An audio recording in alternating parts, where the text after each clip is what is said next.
The PlayStation 1 was a golden age for RPGs, but not every classic got the love it deserved. Some were overshadowed, some reviewed poorly, and others were just too strange for their time. Yet beneath the rough edges, these games had bold ideas and unforgettable worlds that still stick with players decades later. With today's technology and the genre's popularity, it feels like the perfect time to give these underrated gems the second chance they always deserved. If you could, please subscribe and ring the bell. Also leave a like if you like the content. Revelations Persona has the unique problem of being both incredibly important and strangely inaccessible. Originally released on PS1 in 1996, it was the awkward but fascinating first step in what would eventually become the global phenomenon of Persona 5. The core DNA was all here. High school settings, psychological themes, demon negotiation, but the game's execution was rough, especially in the West. Its combat was clunky, the dungeon design confusing, and worst of all, the localization butchered the game. Entire story beats were changed, names were swapped, and the setting was bizarrely Americanized. For many players, it felt like a game that didn't quite know what it wanted to be. And for years, that meant Persona's beginnings were mostly ignored outside of hardcore fans. Now, to Atlus's credit, Persona 1 did get a second shot with the PSP Remake in 2009. That version improved the localization, added cutscenes, polished the soundtrack, and gave players a more faithful experience. But while it was a step forward, it still didn't address the deeper issues, namely the dated combat, repetitive dungeon layouts, and slow pacing that make it hard for modern players to appreciate. In other words, it was a patch, not a full restoration. That's why a true remake still makes sense.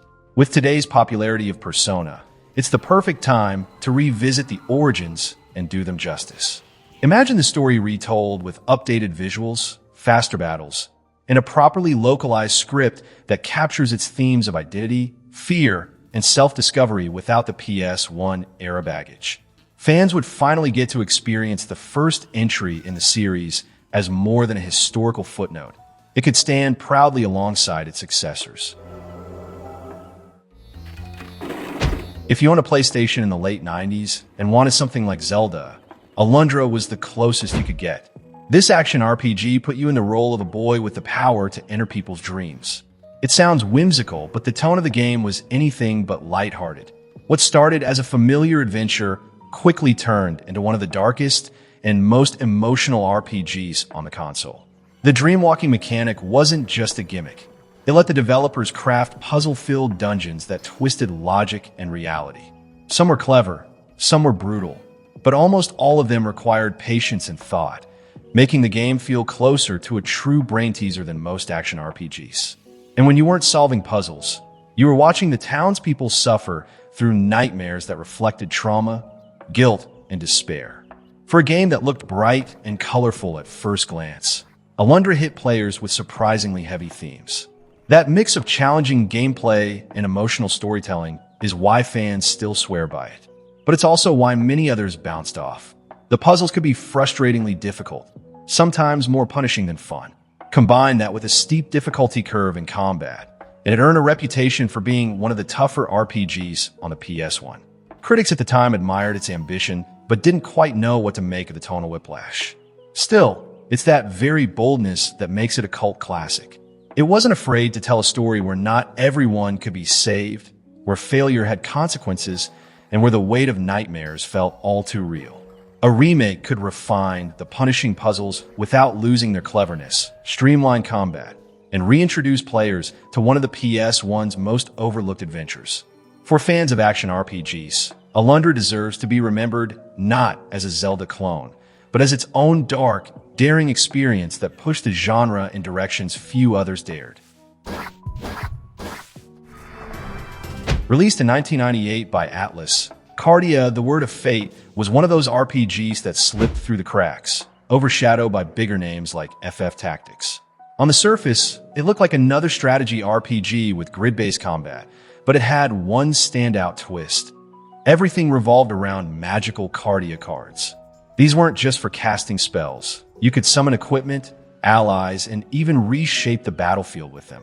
It was a clever system that gave the game its identity, though it also contributed to why so many players never quite clicked with it.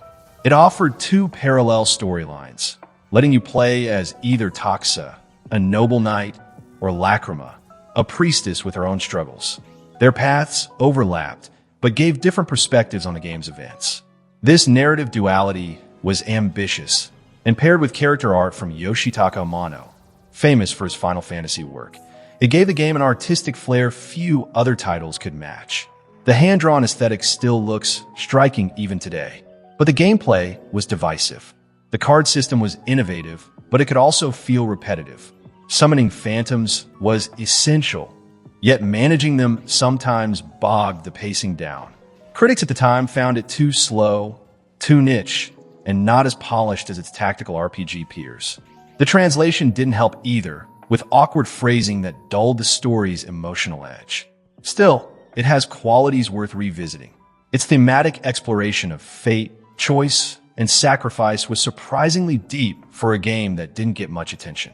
The art direction remains gorgeous, and the Cardia system, if modernized, could stand out today as a refreshing spin on the tactics formula. A remake could fix the pacing issues, refine the car mechanics, and breathe new life into its story with a proper localization. With strategy RPGs enjoying a revival thanks to games like Fire Emblem and Triangle Strategy, there's no better time for Cardia to finally step back into the spotlight. When people look back at the PlayStation's golden age of RPGs, the conversation usually begins and ends with Square. But Wild Arms proved there was more to the genre on Sony's console than Final Fantasy. It didn't get the same spotlight, but for players who discovered it, this Western-inspired RPG carved out its own unique identity with a mix of fantasy and frontier grit. The game took you on a quest to save the world from destruction. On the surface, it sounds like another standard JRPG party setup, but it distinguished itself with its setting. Instead of medieval castles or pure sci-fi, it leaned into a Wild West vibe, deserts, ruins, and gunslinging arms that gave it a different flavor than its peers. Gameplay blended classic turn-based combat with puzzle-solving dungeons where each character had special tools. Rudy's bombs could clear paths, Jack's grappling hook let him reach new areas, and Cecilia's magic added versatility. It gave dungeons a tactile feel that went beyond just random battles, making exploration just as engaging as fighting. Still, Wild Arms wasn't flawless. Released just months before Final Fantasy VII, it was quickly overshadowed by Square's Juggernaut. Its 3D battle graphics looked dated, and the translation didn't exactly elevate its story. Critics wrote it off as just another RPG, and sales reflected that. But for fans, the heart of Wild Arms was undeniable. Its music, atmosphere, and hybrid setting created an experience that was both cozy and epic. Later entries in the series would refine the formula, but the first Wild Arms still has a charm that deserves recognition. A remake could do wonders here. Imagine modern visuals bringing the deserts and towns to life, smoother pacing in battles, and voice acting to give the characters weight. It won't dethrone Final Fantasy, but given a second chance, Wild Arms could finally step out of its rival's shadow and be remembered as one of the PlayStation's most original RPGs. Few RPGs from the PS1 era inspire the kind of reverence and frustration that Xenogears does. Released in '98, it was Square at its most ambitious, tackling themes of religion, psychology, and identity in a sprawling tale that spanned centuries. It followed Fei Fong Wong, an amnesiac martial artist caught in a conflict involving giant mechs, secret organizations, and questions about the very nature of humanity. For many fans, it wasn't just another RPG. It was a story that stuck with them long after the credits rolled. The gameplay was equally bold. Instead of standard turn-based battles, Xenogears blended fighting game-style combos with RPG mechanics. You'd input button sequences to unleash flashy martial arts attacks, while also managing giant gear mechs in massive battles. The combat system had layers of strategy that made it feel ahead of its time. But let's be honest, it was also infamous for its flaws. Development troubles meant the second disc was rushed, with huge chunks of story delivered through text dumps instead of proper gameplay. The pacing collapsed, and what could have been one of the greatest RPGs ever instead became a mix of brilliance and missed potential. Add in uneven localization and technical hiccups, and you have a game that's both loved and lamented. And yet, despite its shortcomings, the fan base remains fiercely loyal. The ambition of its story, its philosophical depth, and its unique combat left an impression that no other RPG has quite replicated. A modern remake could be transformative. With today's resources, that rushed second disc could finally be completed as originally intended. The combat could be streamlined, the localization polished, and the visuals reimagined to match the scale of the story. Xenogears wasn't just a game. It was a bold experiment that fell short only because it reached too far. Given a second chance, it could finally become the masterpiece it was always meant to be. By the time Mega Man Legends 2 released in 2000, Capcom had already taken a big risk transforming their iconic blue bomber into a 3D action-adventure hero. The first game surprised fans by mixing dungeon crawling, exploration, and RPG-like progression with a Saturday morning cartoon vibe. The sequel doubled down on that formula, delivering a bigger world, more refined mechanics, and a story that ended on a cliffhanger fans are still talking about 2 decades later. Unlike the classic Mega Man series with its tight platforming, Legends 2 leaned into adventure. You explored ruins, towns, and airships, digging for treasure while building relationships with a quirky cast of characters. They brought charm and humor that helped balance out the heavier narrative beats. For players, it felt like living in a vibrant anime world, and that atmosphere is what made Legends 2 special. Mechanically, it was a step forward from the first game, with improved controls, customizable weapons, and more varied environments. The dungeons had greater variety, and boss fights were more intense, giving players a stronger sense of progression. But the camera controls were clunky, and combat sometimes felt stiff, especially compared to other 3D action games of the era. Critics praised its ambition, but noted those flaws, which kept it from being a mainstream success. What really cements its cult status, though, is that infamous cliffhanger ending. Legends 2 set up a continuation that never came. Legends 3 was announced years later, but ultimately canceled. That left fans not just nostalgic, but actively craving closure to a story that still feels unfinished. A remake or remaster could fix the dated controls, polish the visuals, and maybe, finally, give Capcom a reason to revisit the story. With today's love for anime-inspired action games and the constant calls for Legends 3, bringing Legends 2 back would be more than nostalgia. It'd be setting the stage for a long overdue finale. When people talk about PS1 RPGs, Breath of Fire 3 rarely tops the list, but for those who played it, this 1997 gem was something special. It told the story of a boy who also happened to be the last of a nearly extinct dragon clan. On paper, it sounds like standard JRPG fare, but Breath of Fire 3 gave that premise heart by weaving themes of friendship, survival, and legacy into a coming-of-age journey. One of its strongest features was the Master System. Instead of sticking to rigid character roles, you could have party members train under different mentors, shaping their stats and skills in unique ways. Want your healer to dabble in offense, or your fighter to learn magic? The game let you experiment, giving the combat more depth than most RPGs of its time. And of course, the ability to transform into different types of dragons gave battles a sense of power and spectacle. The game also had a surprising tone shift. What began as a simple story about survival slowly grew into a larger tale about destiny and sacrifice, and that evolution gave it weight. Pair that with a jazzy, upbeat soundtrack, an unusual choice for an RPG, and Breath of Fire 3 stood out in ways both subtle and bold. Despite its quality, it never reached the same heights of popularity as FF. Part of that came down to timing. It released in the middle of an RPG boom, where heavy hitters overshadowed smaller franchises. The localization was also uneven, with some awkward phrasing that dulled emotional moments. And visually, while charming, its early 3D environments haven't aged nearly as well as the sprite work of other PS1 titles. Still, the bones are strong. A remake could keep the clever Master System intact while modernizing combat flow. With updated visuals and a polished translation, Breath of Fire 3 could finally get the recognition it always deserved. It may have been overlooked back then, but in today's RPG-hungry market, its mix of heart and depth would feel right at home. In the late 90s, Square was at the peak of its creative powers. While Final Fantasy dominated headlines, the studio was also experimenting with quirky, offbeat projects. Brave Fencer Musashi, released in 1998, was one of those experiments. A colorful action RPG that blended hack-and-slash combat with puzzle solving and lighthearted storytelling. It didn't become the household name Square probably hoped for, but for those who played it, it left a lasting impression. The game followed Musashi, a cocky young swordsman summoned to save a kingdom under siege. Unlike the brooding heroes of other RPGs, he was brash and humorous, giving the game a Saturday morning cartoon energy.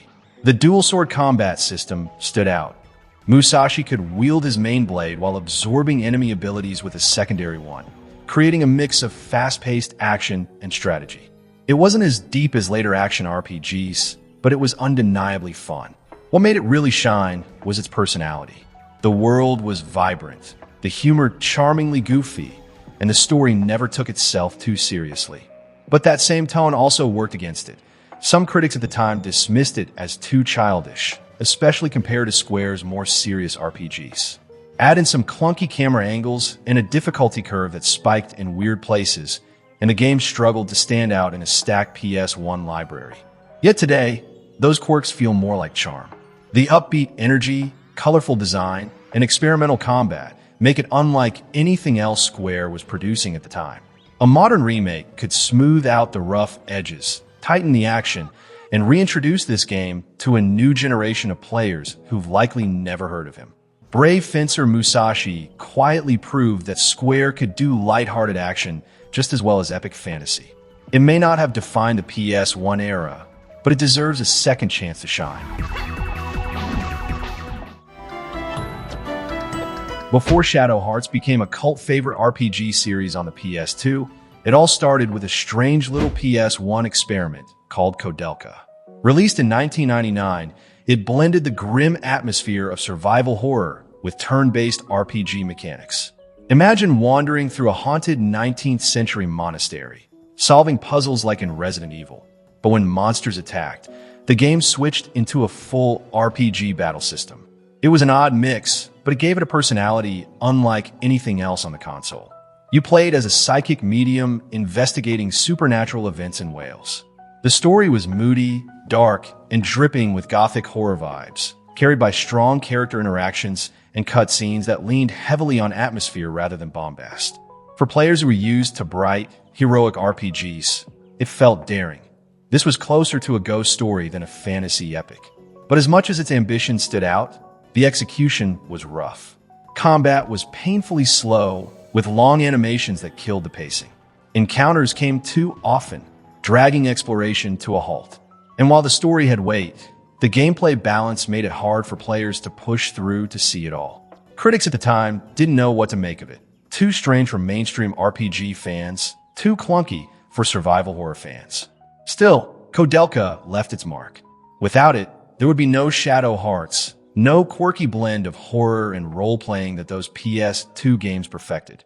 That's why it deserves a second chance. With modern pacing, a tightened combat system, and a stronger presentation of its already moody visuals, this could finally be the horror RPG hybrid it always wanted to be. Sometimes the most interesting games are the flawed ones, and Kodelka is the perfect example. A game that didn't fully succeed, but laid the groundwork for something special.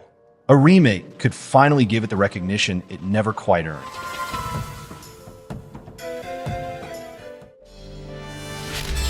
Legend of Legaia never had the marketing push of Square's RPG giants. But for those who stumbled onto it in 1999, it felt like discovering a secret. On the surface, it looked like another traditional JRPG. 3 heroes, a world under threat, an evil mist corrupting everything. But once you got into battle, you realized this game had something different, a fighting game hidden inside its turn-based system. Instead of selecting attacks from a list, you strung together combos using directional inputs. Different sequences unlocked new martial arts moves, some simple, others devastating. It turned every fight into a guessing game, where experimenting with combinations felt just as rewarding as leveling up. Add in the Seru, mystical creatures that bonded with your party to grant new abilities, and Legaia had a unique flavor no other RPG offered. Of course, it wasn't perfect. The story leaned on cliches, the voice acting, where it popped up, was rough, and the pacing could drag during long stretches of grinding. Critics at the time were lukewarm, calling it clunky and unpolished. But fans remember it differently. There was something about discovering a new combo for the first time, or finally overpowering the sinister mist with your Seru allies, that stuck with people. A remake could take all of that charm and give it the polish it always deserved. Imagine those combo-based battles with modern visuals, fluid animations, and maybe even online leaderboards for move experimentation. The world of Legaia, with its haunting mist and tribal towns, could easily be fleshed out with today's technology, giving it the atmosphere it lacked on PS1. This was a game with big ideas, trapped inside limited hardware. It didn't quite reach greatness back then, but with a second chance, it could finally show how ahead of its time it really was. When Parasite Eve launched in 1998, it was unlike anything else on the PlayStation. Square called it a cinematic RPG, and for once, the marketing wasn't exaggerating. It blended survival horror with RPG mechanics, delivering a moody, adult-focused story that felt more like a sci-fi thriller than the typical fantasy adventure. For many, it was their first taste of an RPG that leaned into horror instead of high fantasy. You played as Aya Brea, a New York cop caught in a nightmare where mitochondria, yes, the things from biology class, were mutating humans into monsters. The setup was wild, but it worked thanks to a mix of real-time positioning and combat in classic RPG menus. Battles were tense, forcing you to dodge attacks and choose abilities on the fly, something that still feels fresh even today. The atmosphere was Parasite Eve's biggest strength. Pre-rendered New York streets gave it a cinematic flair, and the haunting soundtrack by Yoko Shimomura, later famous for Kingdom Hearts, made every encounter unforgettable. It wasn't just another RPG. It was stylish, eerie, and surprisingly grounded. But it wasn't perfect. The pacing could drag. The translation was uneven, and the science-heavy story sometimes veered into confusing territory. Its sequels didn't help either. The sequel leaned too heavily into Resident Evil-style survival horror, while The Third Birthday on PSP left fans scratching their heads, resulting in the series fading into obscurity despite its bold ideas. And that's exactly why Parasite Eve deserves a second chance. Imagine Aya's story retold with modern visuals, tighter combat, and a refined script. Survival horror is back in fashion thanks to Resident Evil's remakes. So why not revive Square's own horror RPG hybrid? A remake could reintroduce Parasite Eve to a new generation and remind everyone that this was one of the most daring experiments of the PS1 era. When The Legend of Dragoon landed in 1999, it was Sony's big swing at carving out space in the RPG world dominated by Square. With 4 discs of content, massive cutscenes, and a sweeping fantasy story, it had all the makings of a blockbuster. And for many PS1 owners who missed out on Final Fantasy VII, this was their first epic RPG. The combat was its defining feature. Instead of passive turn-based battles, Dragoon introduced additions, timed button press combos that made every attack a little test of skill. Transforming into Dragoons, armored heroes channeling dragon power, gave fights a cinematic flair that made you feel like the stakes were sky high. For a kid in the early 2000s, watching Dart or Rose ignite the battlefield in full Dragoon form felt magical. But critics weren't always kind. The translation was clunky in spots, random battles came too frequently, and the story leaned on familiar tropes. It was often dismissed as a Final Fantasy imitator, and that label stuck for years. Yet for fans, those flaws were easy to overlook because the charm was undeniable. The soaring soundtrack, the memorable characters, and the thrill of nailing a perfect combo kept players hooked. Fast forward to 2023, and Legend of Dragoon finally resurfaced on PS4 and PS5 through PlayStation Classics. For longtime fans, It was a victory. Trophies, rewind, and save states breathed some new life into an old favorite. But let's be honest, that wasn't enough. The re-release preserved the original, warts and all, but it didn't address the pacing issues or unlock the true potential of its ideas. What Dragoon really needs is a full remake. Modern visuals to make the Dragoon transformations jaw-dropping, refined combat timing, and a polished script that finally does justice to its world. The PlayStation Classics version gave fans a way to revisit it, but a remake could finally let the legend of Dragoon stand shoulder to shoulder with the RPG giants it once tried to rival. Vagrant's story is one of the most unique RPG Square ever produced, and that's saying something. Released in 2000, it ditched traditional party systems in favor of a lone protagonist, Ashley Riot, and a combat system that blended action, strategy, and almost puzzle-like weapon crafting. It wasn't easy to learn. Some players bounced off the clunky tutorials and brutal difficulty, but for those who stuck with it, it became a one-of-a-kind experience. The art direction still stands out today. Yasumi Matsuno, also behind Final Fantasy Tactics and Tactics Ogre, created a mature, moody world that felt closer to a medieval political thriller than a colorful JRPG. Leah Mond, the ruined city you explored, was practically a character in itself, dripping with atmosphere and mystery. For a PS1 game, its storytelling was cinematic, with detailed 3D cutscenes that rivaled anything of its time. Yet Vagrant's story wasn't a commercial hit. Its difficulty, steep learning curve, and lack of mainstream appeal kept it niche, even among RPG fans. And once you mastered its systems, the repetition set in. But those flaws are exactly why it deserves a remake. With modern UX design, refined combat, and maybe a fleshed-out story expansion, Vagrant's story could easily stand alongside today's biggest RPGs. It's a game that was too ahead of its time, and in the era of remakes, it might finally get the appreciation it deserves.